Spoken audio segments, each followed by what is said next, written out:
कि आपके शहर का हॉस्पिटल भी कैशलेस के नाम पर इन्फ्लेटेड बिल बनाता है या फिर आपकी इंश्योरेंस कंपनी जो है बेवजह क्लेम रिजेक्ट करती है?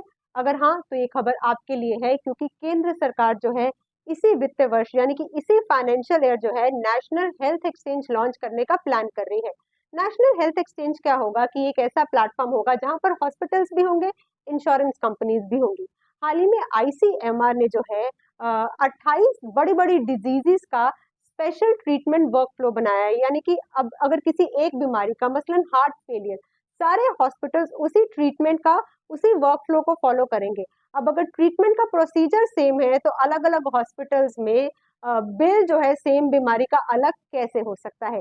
इसी मुद्दे को ध्यान में रखते हुए जो है नेशनल हेल्थ एक्सचेंज पर प्राइसिंग की यूनिफॉर्मिटी आएगी, यानी कि ग्रेडिंग होगी हॉस्पिटल्स की। मसलन अगर ए ग्रेड का हॉस्पिटल है तो वहां पर एक पर्टिकुलर बीमारी का खर्चा अगर मसलन 50,000 आ रहा है, तो दूसरे शहर में भी ए ग्रेड हॉस्पिटल का खर्चा 50,000 ही आएगा।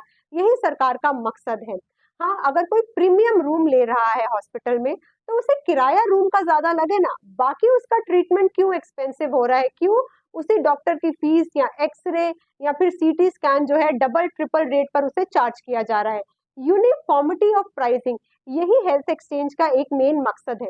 दूसरा ये कि अगर इंश्योरेंस कंपनीज बेवजह क्लेम रिजेक्ट कर रही हैं तो इसी प्लेटफॉर्म पर ग्रीवियंस रिड्रेसल भी होगा। अब हॉस्पिटल्स एक प्लेटफॉर्म पर है, केंद्र सरकार इस प्लेटफॉर्म को बना रही है, इंश्योरेंस कंपनीज एक प्लेटफॉर्म पर है सेम प्लेटफॉर्म पर, तो जो सुनवाई है वो जल्दी होगी। यानी कि नेशनल हेल्थ एक्सचेंज जो है इंश्योरेंस में ट्रस्ट बढ़ाएगा, ताकि सरकार का जो सपना है विकसित भारत का 2047 तक इंश्योरेंस फॉर एम ऑल का जो सपना है वो एम जो है नेशनल हेल्थ एक्सचेंज से पूरा हो।